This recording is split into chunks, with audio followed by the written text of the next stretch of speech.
Gin duonde ma kane gibiro koro mondo mi oket ji ni wadwa bedo gi an open society, a free democratic society, more respect kata ma odeo duond jopiny, odeo wang jopiny, odeo duond jopiny.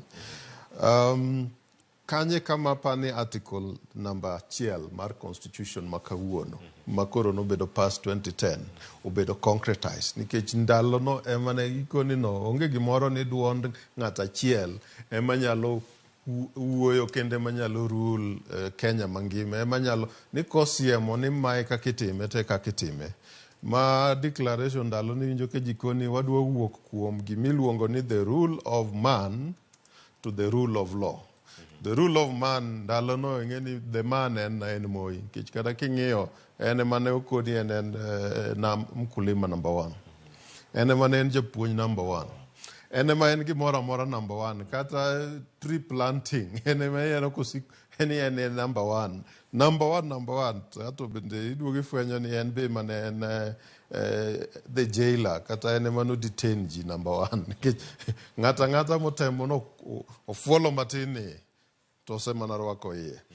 Omiyo atemo golo ni mano was a rule of one person rule. Ji kete ni en one party. To ndalo no gimiluongo ni one party, political party na onge gi meaning. En an individual ma kose breathe air into branches magi create. Kodwa ni ng'ane mondo mi obedi to ng'ane no ema bedo. Matieni oteku mag party members go bende onge.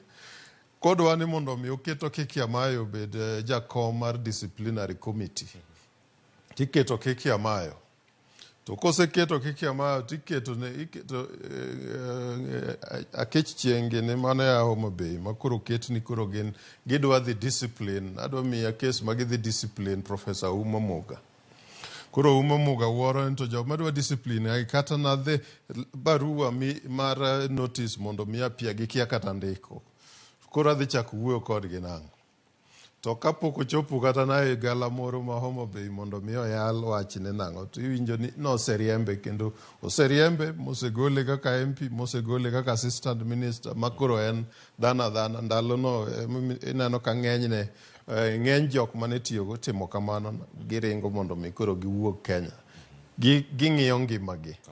Yeah, koro rule of man or rule by a person's dictate kata ng'ata achiel na the push en ni wadwa mondo wabed gi multi party matiende ni koro wa create parties manyalo compete mondo mi los kata sirikal. Ero kamana yelere yo makare ngin samoro ka ilosro ka uthulo mondo mi wawinji kinde makoro historia makama bende koro bira achiel kachiel koro mag jongin bende yudo gimoro karka ka ine kidieny masani maponono saba mokwongo ne okiwinjo tiende nang'o kinde ma wantiere karkae sa oseromo kanyo dakika 28 tok sa 3 mar okinyi wadaka yo masani mondo moloso weche mag tudruok bende studio ma Kisumu ka waduogo watudre kanyo kod James Mwamu.